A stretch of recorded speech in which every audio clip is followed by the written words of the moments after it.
little short With each other. Yeah. Go Harvard, go home. Yeah. This is a totally different day. Awesome. So how you guys doing? We're sitting here. Harv, how you doing, bud? I'm great today. We're just messing with that rattle. Give us a little rattle, man. Okay, you got the lyrics, right? No, it's in your heart. It's in. That's it. Harv and Jace. The Harv and Jace show. Very nice. Yeah. That's the jingle. We were trying to come up with a jingle. Derek Miller was trying to help us a little bit, and it was a was a little higher octave. Still a work in progress. I liked it. Yeah. I think it set it in stone. we made a rookie mistake. Yeah. And we should have had him consulting the whole time because we're in the same clothes. I just realized that for every episode. But we're shooting them all on the same day. Switching with each other. Yeah. But I promise you at home, if you're watching this, that this is a different. This is the same day and the same clothes. We're not. This didn't happen by viewers. But for our listeners, this is like 3 days later. So that's great. We're sitting here with Cody Jamieson of the Halifax Thunderbirds now. Well, it was formerly actually we can't say that, can we? It wasn't formerly the Rochester because they're still there. They're still there. So it's kind of like a weird. Like you guys are an expansion team then, essentially, wouldn't that? But not.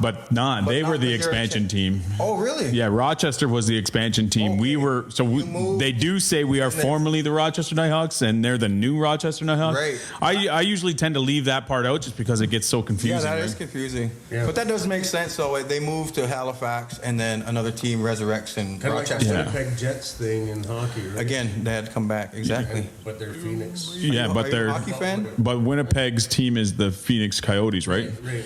And they came back. The Atlanta Thrashers came back to Winnipeg. So who's the best Winnipeg Jet of all time, right? What a mess. Yeah. And we're sitting here also with Cam Bomberry, who was give him a little rattle. He was just now inducted into the Canadian Hall of Fame, Lacrosse Hall of Fame. Yeah. Congrats. Thank you. And we're so honored to have you guys here with us because I was telling Harv when we were discussing this podcast because all we're trying to do is get knowledge out there. And not secondhand knowledge, not like, I hear this and I hear this. And so all our guests that we kind of put together like a top 10 list, right? And because we want people who are there, who are doing it at that level, like you're on the world level right now, the captain of the Iroquois Nationals and inducted into the Hall of Fame. So we couldn't be more, who could you pick better for lacrosse? Right, and right from have you ever played lacrosse, Harv? I did play in minor. Backhand Harv. He's known as Backhand Harv. All right. See, there's a new hat. We got to give you a new hat. Every show you're going to have a new hat. Yeah. The next one is handle. And a new handle. And a new handle. Backhand Harv. I would have liked to see that. I played back in the day. I played with Corey. Yeah. But Corey Bomberry, another Six Nations lacrosse legend who I knew as probably having one of the hardest lacrosse shots I've ever witnessed in my entire life. I was goalie for a few of these shots. Oh, really? That must have been... The legend continues. That must have been numbing. What were you thinking? I know, right? It was practice. I didn't think he was going to go with that. I learned from one of those. Somebody said that was like a great in what they did. They were like, if I can't develop bad habits, so you got to shoot. Yeah, you got to go harder every time, or else you're going to develop bad habits. Go hard or go home. Go hard or go home. Sure comes from me. It's my mentality. Yeah. Backhand Harvs. I used to not like when I was playing with Cam and Corey. Used to not want him to play catch. They throw the ball so hard at me playing catch that I don't want him to stretch out my pocket and make it a real. So before warm ups or even practices, I'm doing my best to stay beside them so they have to pass it to somebody else, and I'll get the next person's pass. Man, That's smart because I played with Cam just recreationally. Yeah. And it's amazing the type of player you are, and type of leader you are out there, even without even saying anything, just the way you can control the game and you can go left to right. I think that's like a lost art, right? In today's game, I don't see too many people that can go whatever side left and switch it left to right, and your shot's just as accurate. And like lethal from both sides. I don't know. But you mentioned Recreation League. Chickies League is one of those ones that where you just go out and have fun, man. And that just kind of relaxes you enough to have that fun play, and that's what it comes down to, playing. Going out with younger guys to play is just like, holy heck, rejuvenating again, too, at the same time. But, seeing them out there to kind of test their own, is a cool thing as well, But, And you still playing the tournaments and stuff around here? Yeah. Which is got our still Masters team full that body are contact. Reigning OLA champions, so I think Nice. 2020 would be considered The last time. consecutive. That's what I was saying. Still champs, right? Yeah, That's yeah. the thing. Still champs. So yeah, that's great. Like, where did you? This is a question for both of you guys. Where did you? And I know Six Nations is like a lot of people don't know Six Nations, but we are a hotbed of lacrosse players, and the athletes down here are insane. And it's not just lacrosse that you guys, all athletes are good at. It's like everything. Like you'll see everyone at baseball and volleyball and hockey, you name it, golf, right? And golf's coming really popular right now. But like the athletes that come from here, what do you guys find like drives you guys to get to? Like everyone plays here, right? But they don't play to the level that you guys, like that drive to get there. Like, where do you think that comes from? I think it just comes down to it being just like playing, like starting from when you're small. That's what it is. It occupies a lot of time. It creates a lot of cool things, Going out having fun outside, that's one of the best things. You look at the weather out right now, man. 100%. And kids don't really get outside these days, man, right? It's kind of rare to see kids run around, especially little pickup games like scrimmaging out in their backyard. Totally. Backyard I remember games when are we were growing up. few and far between nowadays. Well, considering the times, but at the same time, where the heck are they when everything's cool? Yep. Right? Yeah. It's got to be encouraged by us, the older people, that We got to get out there and lead them. by example for sure. That's man. awesome. Well, I could see it. I could see it with my kids. I tell them to go outside, and today I told them to go outside before I left. Got back, and they were sitting on the picnic table, just sitting there doing nothing, right? Same thing they were doing inside. But if I'm outside and I go play, like, pick up your stick, let's play. They're running around all gung ho. Engage them. Yeah, so like if we're playing ball hockey, I could tell them to go shoot around on the net. We got a paved laneway. You don't know how many kids would pay for a paved laneway. 100%. Growing up, for me, I didn't have a paved laneway. I had to dribble my basketball on the grass, right? Yeah, exactly. But they won't go play. They'll go shoot a couple times until I pick up my stick and I go out there, and that's a great point. Then they're engaged, and then they're trying, and but they need that somebody there to kind of help them and show them. Because when we were growing up, we kind of like were left to our own devices almost, really, right? We were allowed to go out till the lights came on, so we come home, right? And then, but now, like what you're saying is maybe that is the adjustment from when we were kids to now, is that they need to be engaged and they need to be more plugged in, not just left to their own devices, right? Yeah, it's that natural connection, I think, with the game itself, that they can just experience that, And then the community, the people you meet, the trips. Are there any like trips that stand out to you guys over your career that you can say are just like, man, that was an amazing run? Are they all amazing? Yeah, they all kind of blend together. They all kind of blend together, all our trips together, especially when we're traveling with the team and with with the Iroquois Nationals in particular. Once you get together, it's you're meeting guys and you're seeing guys that you haven't seen in sometimes 4 years. Iroquois Nationals are every 4 years. And you go to battle with these guys. It's not just like we met each other. Yeah. You guys actually know each other. And a lot of the times, it's you're going away from home, so you don't have no family members there with you. To support you. To support you, and also to occupy your time. Okay. So the last time we went, I didn't have my wife and my kids there with me to occupy my time. I got to hang out with the boys, got to go do things with all the guys, all the team members, and experience that on like a brotherhood level, on a friendship and teammate level. So then you don't see them for another couple of years, but you always have that connection of remember when you left off. Exactly. Exactly. To kind of narrow it down to one or two or three, is kind of hard for the people that you meet, the experiences that you have with all of that, the game itself, those kinds of things, the teammates, the camaraderie there, that's all aside from all of those things that make up the big picture, right? Right. So with that, a couple of cool times, about 14, like we were talking about before we started up here, you know, this looks like the setting from a Good Morning News kind of show. I know, like a big press conference. I know. Cody and I got this picture with Brett and Gawas Schindler, Brett Bucktooth, and Gawas in Denver one morning. And Some more great players. hanging out at the Denver news studio downtown. Oh, heck, we had a good morning anyway. It was fun. It was fun. But it was that time, you know, 14 was pretty special for winning a bronze. We medaled for the first time, right? In field, which was very, very accomplishing. You know, How big is a field, playing field compared to a box? It's like size-wise. Is it much bigger? Like a it's field? like 110, I think, like a regular football size. Regular football size field to a regular hockey rink. So That's pretty darn big. Yeah, 65 yards wide. Wow. Or so. Yeah. Compared to 110 or 120. What's your preference?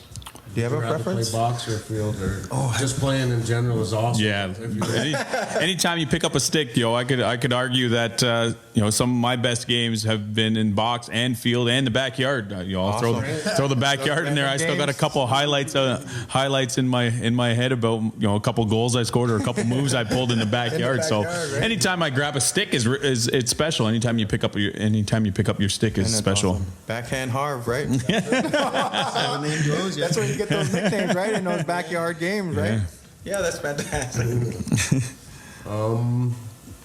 So what have you been doing lately? Like During the pandemic, like there's no lacrosse happening. So what's keeping you busy right now? I was fortunate enough. It was bored. I was happy for the first little while. Happy to take a little break, and then I get bored really easy. So I got bored. I was fortunate enough that they started up a minor field league called the United Lacrosse League. ULL, and I was a coach of the 2009 group. My son's 2009, so I got to coach with Roger Weiss, another awesome player from down here. And so we had some weekends. We had some weekends that we practiced once a week, and we had 6 games a day, so it was tough on the kids. Wow. But yeah, we started off. No. We started off. I think we started off. We started off the first weekend only winning 1 game. And we were at the bottom of the basement, but last weekend was the finals and provincials, and we won. Nice. Yeah, there was an undefeated team, and we beat them twice. The round robin that morning, and then the final game we beat them. So it felt good for those kids. Our team came together, and their team. We just got together, and they were one of the teams. The Edge program's a really strong program.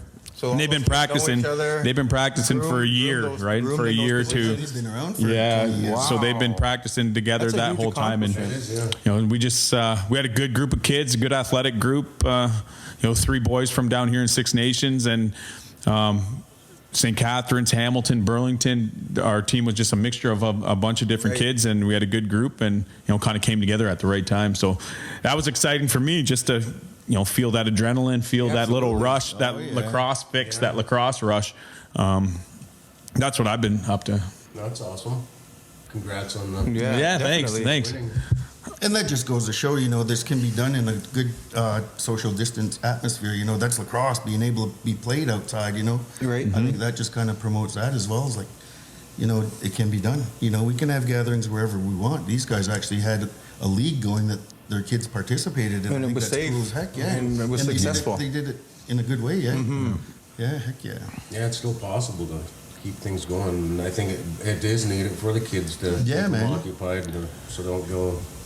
Yeah, seeing those kids, like they were thirsty. They were thirsty and hungry for friendship, for interaction. What age did you say? We were 2009, so it's like 10-year-olds, 11-year-olds. Yeah. And the competitive level at that age. Yeah.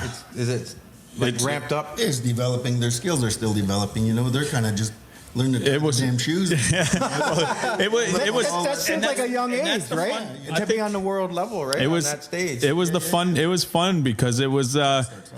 It's you realize that's lacrosse at its finest, at its purest. You're not going to get mad. You're not going to get mad at a kid. Yeah, you're not going to get mad at a kid for dropping a pass because sometimes they just can't get it. Exactly. You're trying to get them better and pass here and there. yeah. So So like it's the, teaching them who cares if you drop the ball, who cares if you, like, there's still going to be a next play and a next step that you gotta, if you drop the ball, then I guess you're working on your ground ball skills, because then you're fighting for that ground ball.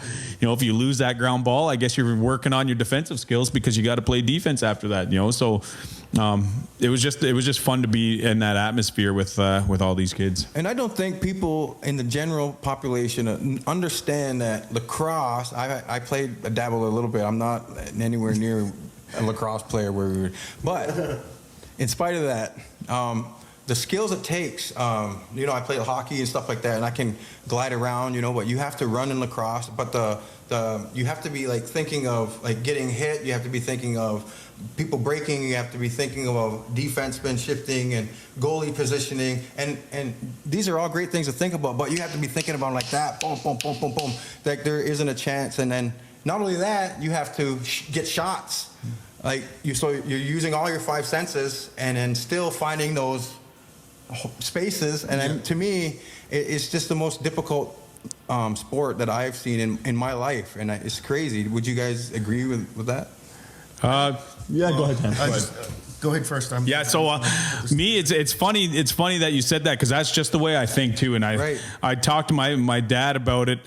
When he'll question one of my plays, or question why I did something, or why didn't I do this, and so I'd break it right down to him where, as the ball was coming in the air, I was watching the ball, but I took my eye off it to try and see who was going where and who was doing what. And by the time I caught it, I tried to maybe think maybe that guy was overplaying him and the cutter. Right. There's a million things going through your head, but really only a half of a second went by. Yeah, but as a fan, it's going by like that. Yeah. Half a second went by, but I got a million things that I'm trying to analyze and put my brain through. Like, all right, he's over here, and I'm catching the ball, and by the time I look, everything changed, and I have to reanalyze everything. Lacrosse goal is followed by because it's just always so breathtaking to be able to even get that chance, right? And then to score. Yeah. That's the end result of all things happening together. Yeah, you're working together. That's what I was going to say earlier. I think it goes back to having the opportunity, or even, the chances to play different sports. Growing up, it was, hockey and lacrosse most of the time for myself. I didn't play like organized baseball or softball or anything like that. But, once I got to high school, it was just like, holy heck, I played everything. Right from fall till the end of the school year, just like cross country, no time off, football, and it was a lot of fun. But kind of kept me in school too, right? And out of trouble. Yeah, I would imagine. Yeah. A little bit. And anyways, I was getting back to you. It's about building that athletic IQ of all these things you're playing and putting together, right? So it's timing and movement and different stuff like that, and your peripherals are all working and stuff like that. But when you get the opportunities to play with players that are in the same flow as you and stuff like That's that, a great point. Then it's just like watching. It's like a ballet. It really I like to call it poetry in motion. With lacrosse. Lacrosse is such a beautiful game. It reminds me like poetry in motion. Yeah. It's when everything's clicking right and everything's flowing, it just looks pretty. Totally. Yeah.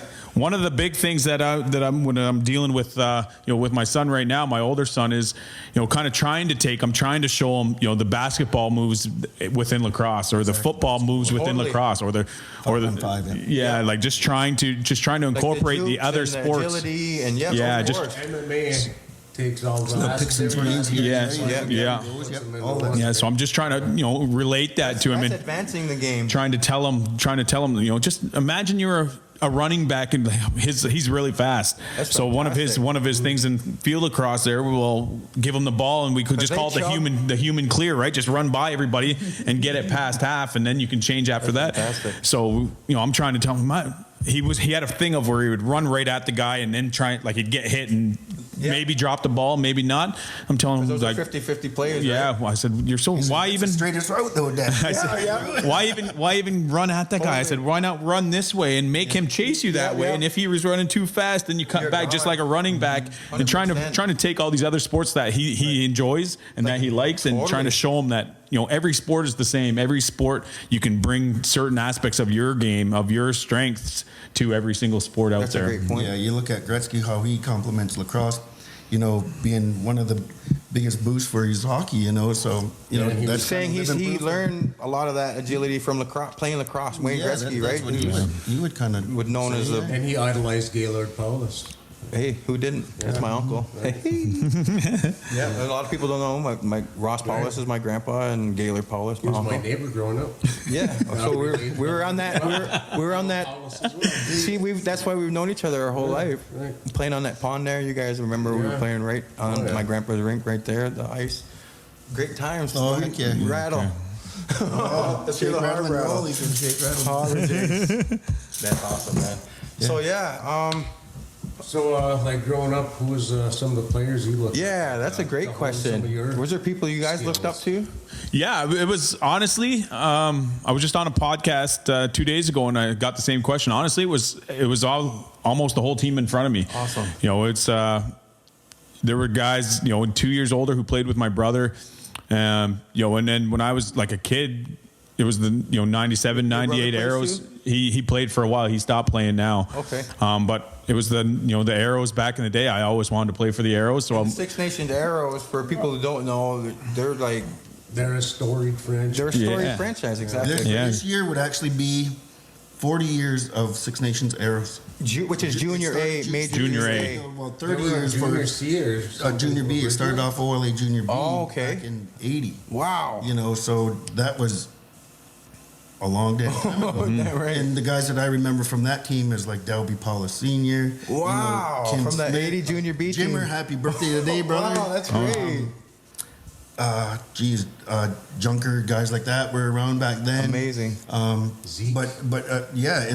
that was the senior team at the time when I recall guys playing, George Atkins, bless his soul, Awesome. Those older fellas that I remember going to the arena in Schweigen to watch his games, and it'd be cool as shit because, it'd be after a game against, say, Onondaga during the day, how they used to do all the minors during the day. Yep. And then play All a day senior long. men's game at night, and then everybody's visiting everybody at this community, and then they go out that way the next weekend That's or whatever. awesome.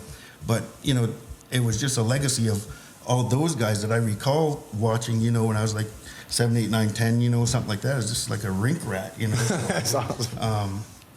Well, your dad's a Hall of Famer. Yeah. So hanging out with those guys and your grandpa and your uncles and, just on the friendlies at each other's homes and stuff like that, that's all that stuff that builds up. But watching players specifically was like, guys around home. A few guys from other reserves too, Jeff Gill and guys from That's awesome. different reserves up north, Akwesasne, Ganawagi, kind of pulling all those resources and putting them in your toolkit too. Yeah. So that, and your dad's Cam Bomberry. Yeah. And he's in the Hall of Fame as well, right? yeah. I mean, was there things that he specifically helped you with in your career?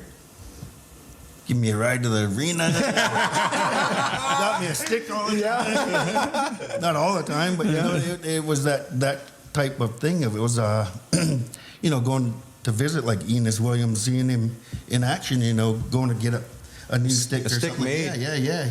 Picking a frame out or whatever. Man, that's amazing. Stuff like that. So getting to visit and sit around and I'd be out shooting around or wherever playing around, but those guys would be the ones sitting around that kind of crowd that he would hang out with too. He was just kind of soaking it all in, say from your grandpa that For sure. kind of led a path here as well to everything that we have today. Right.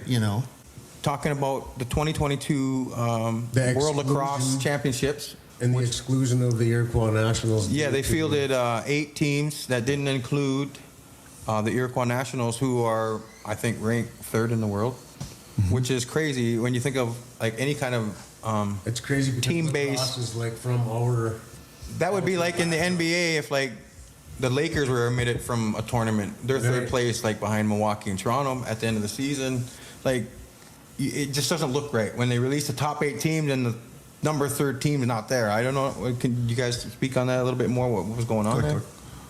Well, so the whole thing is they're trying to get lacrosse into the Olympics. So, and to do that, there's a certain line that who's qualifies and who doesn't qualify. Right. So they were trying to take over the IOC rules, the International Committee of the Olympics, right? And and trying to trying to kind of sway the Olympics vote to bring lacrosse in. So, in doing that, it leaves us excluded. So there's certain things that need to be done. Because they don't recognize that we are sovereign, right? Indigenous people have a sovereign Iroquois nation. I'm not too hurt about it though, man. It's like they're gonna bring in like square dancing as an Olympic sport, or something like that. Yeah. Well, you know, it's to me back in the day when it was every 4 years for our tournament, our world tournament, and when we started in '90, that was probably up there as far as special times too, right? That first one, but at the same time, seeing that political wave throughout that tournament and stuff like that, wow, it was cool that we had it for lacrosse only every 4 years. We didn't have to be in the Olympics to say that. I think that was the unique part about lacrosse itself. I think that we hosted it and continued to host Didn't need the Olympics to validate that it's the best teams in the world. Yeah. Or say that, oh, it's a sport. You know, it's a game. Yeah. You know, it's an ancient game. So it's just beyond what they're, you know, they could go back to wrestling or whatever they wanted to. That Roman Greco and stuff like that. But they like to brag about. We held it in a different regard, though, you know, as a tournament, because I thought it was cool. One of the things that I keep saying is, you know, it'd be awesome to get in the Olympics. It'd be huge for the game and to be seen by a lot. Right? But at the same time, it's you know, what are we losing by doing this? You know, if the Iroquois Nationals are excluded of their own game. For the benefit of, you know, Team Canada, Team US, all these other teams to go play our game in the Olympics in front of the world, in front of that audience and that market, you know, are they going to do it? You're denying the world the battles between Iroquois Nationals and Canada are epic. And USA, they're talked about. We want those matchups, and then so it's just like I can't understand why they would like deny the world those kinds of rivalries. And there's certain things that the IOC is going to have to do and change the game completely, which might trickle down to all the other levels. You know, the lacrosse field lacrosse game is a big game. You know, it's played 10-on-10. Big field, you know, a lot of players, you know, 23 man roster, and that's a little bit big. Team almost, right? That's a little bit big for an international and for the Olympics. Backyard league. Like you could see they changed rugby forever. You know, when rugby got in the Olympics, they changed it to 7-on-7 instead of 11-on-11, and you know, now it's rugby sevens, and that trickled down into every other league. So now every other league is the Olympics this time. So they're they're changing the rules for people to change the rules so that they can make it in the Olympics. But now, you know, you've got 4 guys who would have been on that team who are sitting at home doing nothing, and that'll trickle down effect will make the game actually less attractive to people, because now there's only 7 people that get to play rather than 11. That's amazing. I don't know, man. The 4 that are probably the ones that are sitting on the sideline are the guys that are, you know, can use their long pole only or can only put the ball in the net. You know, this is a lacrosse game where you run up and down the floor. Right. You know, I think it might just encourage that, as you know, in the field lacrosse game, a midfielder is kind of like to get better at the all-around game. Midfielder's workhorse up and down the field, you know, and play both ends of that, and that's offense, defense, and that's our box game too. You know, so to simplify it that way, we can condense that big 110-yard field to, you know, short spurts. Yeah. Who are some of the players right now? And I love that we have Cody. I love that we have Cam here, because for me, it's like we have the present and future. We have a lot of knowledge and lacrosse knowledge here. Like, I'm wondering if you guys kind of keep an eye out for those kind of kids too. You mentioned you're a coach. You mentioned you're a coach, and I know, Cam, you work with a lot of aspiring lacrosse players. It's kind of tough right now. You know, it's the digital age. You know, the iPads and the video games are kind of taking over, right? So let's get outside. So it's kind of hard to see. I coach a lot of minor lacrosse right now, and it's kind of hard to see right now. You know, one day a kid comes in and he looks unbelievable, fantastic, and then you could tell that he's had his stick in his hand a few times that week, and then, you know, the next game comes around and he can't pick up a ball and can't catch, and you could see a little bit of you know, maybe they played a little bit too many video games and didn't have their stick in their hands that week. So there's a few kids coming up who are going to be good if they can you know, keep that stick in their hand. That's amazing. That's all it comes down to. You know, it's like don't neglect it. Don't let it sit over in a corner for too long. You know, it's kind of a daily at least half hour kind of thing. But if it's just playing around, it's not so much like practice either. Yeah. Go on out and shoot around, or if you have somebody to go play catch with, that's ace. That's even the best. Jeez, you know, Coco, heck, he was there to, you know, play catch with all the time. You know, wiring the ball back and forth. So shoot around, yeah. And that's the half the battle out on the floor, right? That quick passing and moving the ball and getting in sync. But as far as getting these kids outside and stuff like that, it shouldn't be so hard. It's just a matter of, you know, having that available though to them. You know, right now, you know, the funk that we're in with everything. You know, school is going to be an issue. You know, busing. Like COVID shut down Six Nations. You know? We can't. I think if we had a damn bus around here, almost not say public transportation, but hey, backhand like a Harv's shuttle, cruising the like bus a shuttle. He's picking up the kids, like maybe a chaperone that they can go play at an organized got the bingo house bus. somewhere. And you know, that's total. That's an amazing idea. A shuttle that would pick kids up and take them to a place that totally. And there's so many people I know that I've been a volunteer since I was 19 years old, and I've seen people who pour their lives into those kids, and that would be a great idea. Like we could start that, Harv. Yeah, we could start. We could call Dreamcatcher and say, listen. Yeah. Who's an amazing. They create Dreamcatcher Fund is on Six Nations too. They supply so much opportunity for Indigenous youth. So I just wanted to give them a shout out too. Kids get to use it for lacrosse during the day, and then you'll pick up the bingo goers at nighttime. Yeah, that's right. Late night bingo. Keep me busy. Then you'll do the podcast in your spare time. That's great. I grew up watching. I love to watch when the Chiefs had John Tavares and Paul Gate and all those guys, but it wasn't more so than those guys. It was the grinders that I like, Miles General, Tim Bomberry. What's your favorite type of players out there? You know, I know you guys play defense and offense, right? Well, it's everybody that knows kind of their role too, right? Awesome. It develops into that whole mix of ingredients, putting their stuff together to make that one good thing, you know. So it's all those things coming together, and you know, they're right beside you the whole damn way. Right. So it don't matter where on the floor you play, but what you're doing on the floor is what makes a difference, right? Yeah. I remember Field, back whatever. was when Minto, I think was 92. 92. Yeah, that was an awesome run. I remember the arena being packed, and I was just a young guy playing. That's when. Who were some of the players on that team? Was Doyle Bomberry on that team? Oh yeah, Doyle's there, and Miles was there. I write with him music, right? Doyle. Yeah, give him a shout out. And that again goes back. Squire. That goes back 10 years previous as well. We went out to BC 10 years previous to play in a that same team, a Pee Wee National. A good majority of that. Wow, that's that great. Team was there in '82 as well. So wow, kind of came full circle. It was ace. That is amazing. Mm-hmm. Awesome jerseys too. That year. Did you get a Minto? Yeah, I got next T-shirt. That You're gonna be making money, this guy. marketing. Got a trunk full of them. Got a trunk full of them. They'll be sitting in the back seat of the bus when he picks the kids up. Make sure you send your kids with $10. Very small. The Harvard J Show. It's tight.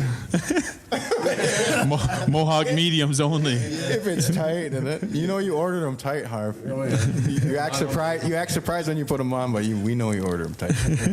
Yeah, I won a Minto in 2007. Awesome. Yeah, so I got one as well. What kind of players were on that team? We had Sid Smith, Craig Point, awesome, Keegan Hill, Ben Venevery. We had a good group of kids who I say kids now. Yeah. Yeah, and he was captain of the Iroquois Nationals. Wow. He was a captain of our Arrows team that year. He's been our captain all growing up. Yeah, that's what I kind of noticed. He was captain a long time. Yeah. Is he not playing anymore? No, he banged up his knee a few years back, and he never recouped, never got it fixed. Yeah, he was a treat to watch on the floor, how he can kind of almost like a general, you know what I mean? He kind of knew what was going to happen before it happened, and then all of a sudden he'd be right there and boom, and I was like, damn, high IQ. Sucks to be that guy. You know? Yeah, he's one of those guys that didn't get a lot of love from league awards per se. Right. But you ask anybody who played with him, the player he was, or against him, and they felt the wrath. Yeah, so totally. He's one of those guys, like you were talking about earlier. He knew his role, and he played it. He played it the best. Totally. Those are the kind of players that always attracted to me, but I always could never understand. It's probably because I could never understand goal scorers like yourself. You know, I was always watched like people like, you know, the John Tavares, the true, like, I could never understand. They would take, you know, 10 shots and 8 would go in, but then you would realize later, you'd hear stuff from like Paul Gate, who's saying like, he's not looking at like the goalie, or he's not looking at the whole, like open places. He's looking at those diamonds in the net. Which was, I never heard that before in my life. Like, you know, the net mesh is made out of those little diamonds, right? He said he's looking at those diamonds, right, and hitting those diamonds. And then to me, that's like voodoo. you say 8 out of 10, but you imagine the amount of shots that he's taken to even get to that percentage. Probably 8,000, 10,000, so right? Times that by, Wow. 1,000, yeah. Oh, man. But you're a goal scorer. Yeah, a lot of the times it's... you know, I'm golfing right now during this COVID, right? So take a lot of golf. You know, you look at the water. You say don't hit it in the water. You hit it into the water, right? So you hit it where you're training. You're training your mind. So you know, if I try to tell guys, you know, as you're looking at the net, if you're looking at the goalie saying don't hit him in the leg, you're gonna hit him in the leg. Totally. You know, you got to. So what Paul said, like he's aiming at those diamonds. You gotta look at mesh. You can't look at a goalie and try and miss the goalie. You gotta look at the net and try and hit the net. Right. Just wire it. Close your eyes and throw it out. Ham bone special. It's gonna fucking hurt. Ham bone special. Or hit that defenseman right in the thigh. I've been hit. Yeah. I've been hit. The last time I got hit was at a tournament when I was Vaughn Harris. And who's he play with? Buffalo now? Yeah, he's back. Back with Buffalo, which is amazing. But Vaughn's amazing too. But he stepped around somebody and he let this wicked one go and hit me right in the thigh. I had the most massive bruise forever. So trophies, man. They're trophies. Yeah, that's what it is. That's exactly what you said because you were there that game too. You're like, yeah, nice trophy. Not scared to get out in front of that shot. Yeah. Yeah. What is it about lacrosse like that keeps you guys like engaged and motivated though, like through a long career, right? For the kids who are just starting out now, like to maintain a career, like what does it take? For me, growing up, I had a little bit easier than him. You know, I had the guys before me who kind of carved the way a little bit there, and you know, just following in the footsteps, trying to learn as much as I could. But for me personally, I just always wanted to be the best, and I wanted to be better than everybody around, and I wanted to be better than, you know, the people in front of me, and I just wanted to raise the bar a little bit. And I know, challenge yourself. Yeah, and I know there's guys underneath of me that are better than me already, and they're going to get better. You know, the kids are going to keep getting better and better. So that's kind of, I wanted to be the best at a certain point. And that's a great point because all the players are building this new foundation that these new players start from. They don't have the bar. Yeah, so they're starting from there, right? The game's changing. The game's forever changing. The game's forever evolving. So, you know, what I was able to do, you know, 5 years ago, it's getting quicker. And you know, the kids are doing that. And the kids are doing that at 15 years old, and I was doing it at 25. You know, so they might even be doing it at 10 and 11. Yeah, like you said, sooner. right? You know, kids are getting better so much nowadays. The that information that's available, the videos. Wow, I mean that's crazy because I know a lot of people that if you don't train, it's a fast game. Like 15 seconds, you could be out of breath if you don't know that you need to be running for an hour and a half.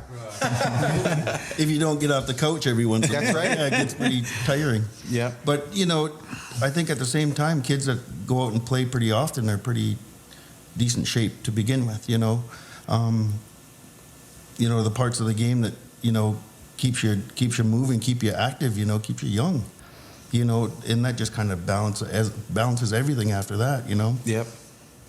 Was there any rivalries that you guys had with players? Like certain players, was there certain players that you want to talk about that maybe you didn't like playing against and develop this kind of like love-hate relationship on the floor? Or still don't like playing against? Or still don't? Or just say like, oh, I got to play these guys this day. Is there anybody like that? We can say that, but at the same time, a lot of those same guys are, cool as shit off the floor. They right. The best out of you. That's the thing. That's competition. Right. That's can't say bad about nobody. Yeah. That's what it is. Just hard to play against, I guess. Certain dudes do stick out to be able to say, oh, well, it was the whole team. A lot of times they did their chore at different times of the game, but a lot of times it was the teams that you're facing because you can expect it from almost anybody anyway. Yeah. It wasn't just certain guys, but there was difficult dudes out there. Like I was just thinking, because I referenced back to when like watching Timmy and Miles and all them guys, and that must have been a long night. Some of the most difficult, right? dudes. And especially when they like the stakes were raised and it was in the playoffs, right? And then I would be thinking, damn, those guys probably sitting at home. It was either me or you. That's the mentality there. Yeah, I remember. The first team that Darius Kilgore coached me on was the Chiefs, and we were in a series. And I remember he just said the first thing he told our team is game 1 of our first round. He just said, boys, this is a 7-game series, so tonight go out there, beat the crap out of these guys. He said because game 2, game 3, game 4, game 5, game 6, game 7, we're gonna wear on these guys. We might be in the penalty box a lot this game, but next game they're gonna be afraid to cut the middle, and they're gonna be afraid to do. So and that's it was kind of. There's really good players that you can just distract them enough that they're not firing on, get them off their game per se. Yeah, exactly. Mm-hmm. That's great. Yeah, and in our first man cup that we won, I can remember, Victoria Shamrocks, their whole offense being as wide as the boards. They were, as close to the walls as we are, because we had a big, mean defense. We had Sid Smith, Billy D. Smith, Rory Smith. We had a big, mean defense in front of them, and they didn't want to get hit anymore. And it was the first game, second game, and they're backing up because they got tired of getting hit. So our guys just kept going further and further out. It's yeah. So it was, they were. We intimidated them that much where their old guys didn't want to pay the price to score a goal, and so I would assume that those guys would say that our not one guy wasn't just Sid, or it wasn't just Billy D, but it was like Cam said, our whole collective group saying that we are going to make this hard on them. That's awesome. That's great. That's a team. Yeah. And as an old guy, you got to be willing to push past that, because, like he was talking about jobs, as being an old guy, it's your job to put up points. It's your job to score goals, to assist, to do the job, to collect as a collective group, to score enough goals, score more goals than them. That's the name of the game, right? Yep. Score more goals than them. So you're actually trying to score every shift. Every single shift we go, every shot awesome. I take, I try and teach the kids too. That's awesome. Every shot you take, you gotta think that you're going. Every shot you take, you gotta think it's gonna score. You don't just shoot on the net just to get a shot out, right? Like every sound loud on hitting the boards or whatever. Yeah, every shot you take, you should aim at scoring. That's a great point. And don't take the shot if you don't think you're gonna score. Pass it to somebody else, and they'll take the shot that they think they can score. Right. Yeah. Work not to get scored on too. It's just like don't try not to get scored on. Totally. Yeah. Take a shift. If you don't score, just don't get scored. Try not to get scored. Yeah. That's awesome. So that's like both ends of the. Yeah, if you're on O and you don't score, you better not give up a breakaway. It's your job. Changing. Yeah, when they're breaking. Yeah. Your job still isn't over. If you don't score, you better hurry, run your butt back, and make sure they don't get an easy goal. And Six Nations had a lot of firepower, and now we got a lot of ball stopping power coming up. We got a lot of goaltenders coming up. Dougie Jamieson, one. Warren Hill. What do you guys think of the current state of lacrosse on Six Nations? Do you think we're in good hands with the bunch that's coming up in the NLL right now? Oh, well, like the Von Harris. We still got to do more development. Right. I think our minor system's not being able to, participate this summer, but we still got to think of ways outside the box to get that happening, get the kids active, get them flowing again, get the sticks in their hands, get them physically active, just because they've been sedentary all darn summer. 6 months? Yeah. So I think in that respect, it's got to be a little bit of adult get-togethers where saying and doing things, not just talking. And did you guys just have an outdoor game not too long ago? Every Monday, Wednesday, Friday, man. That's amazing. I need to get out there, and we got to get Backyard Harv out of retirement. Oh, got to see the. And we'll do our next podcast from the field over there at Chiefwood Park. You'll be pulling in that big bus. Pulling into the bingo, selling his shirts, has his shirts hanging up. Yeah. So how did that go? How did that game go? Like, it was a community game. 20 every get together. Wow. All age ranges. Yeah. Do you have like nets or? Yeah, we got nets. Sponge balls, a gamer. That's amazing. So pretty much it. But if we can get enough to have, the Because nothing's even open on the res yet, right? Over there on that field, we'll make another field over there, and then the older guys even over here. Totally. The girls can go over there, and then even the teenagers up, younger agers, yeah. You guys can get out there and backhand totally. it But right now, nothing's open on Six Nations. We played at Chiefswood. We moved it over to Chiefswood. Well, if we can't get it into that damn outdoor box, the outdoor fields, boxes, the tracks are closed, the ball diamonds are closed still, right? Chiefswood are up on top of the hill. I just said we're going to play That's some awesome. catch, and it turned into a great big backyard game, man. Yeah. Would be willing to give their backyard up. But Cheesewood Park's the perfect big backyard. It is, It's yeah. huge. There's a whole house league possibility of what could be developed. It's like, okay, well, we're thinking IL Thomas has their school district area kids. Okay, well then those kids go play at IL. If they want to. And then MWC, OM does the whole same thing, because we did start up at OM. And then we just recently, as of last night, moved across. That's awesome. I wanted to try and get there. Of course, I didn't. Yeah. I was excited for today. Yeah, I couldn't sleep. Me too. We were so excited to get this going because we just feel like we need to be hearing from Indigenous voices. Too many people speak for us. This summer, I got done a big laundry list of stuff that I've been putting off, but it's still an encyclopedia thick. Isn't that still crazy? Like more things replace all that list, right? I think that's what the adulthood is. Yeah. Never ending. So I guess, what do you think, Harv? I guess. How do you feel about things, my friend? We've hit. Is that rattle worthy? Yeah, it's been a How many? I want to thank you guys, man, and I want to congratulate you sincerely for the Hall of Fame, and just a illustrious career, and you're such an inspiration to all of lacrosse. Both of you, and you, like you even blew my mind playing Bush League. I went Bush League one off chance, and I like, oh my God, Cody's out there. And you're pretty physical in hockey as well as lacrosse. I'm just so excited. You are a couple of my favorite lacrosse players of all time. We're family, and I've known you a long time. You're a great ambassador for lacrosse. You're a great leader on Six Nations, as are you. And so I just want to thank you for coming and being a part of this. Now go for coming out and I'll give you guys a whack at the backhand one of these. Is there anything you guys want to share that maybe we didn't get to talk about? Now would be a great time to, if there's anything.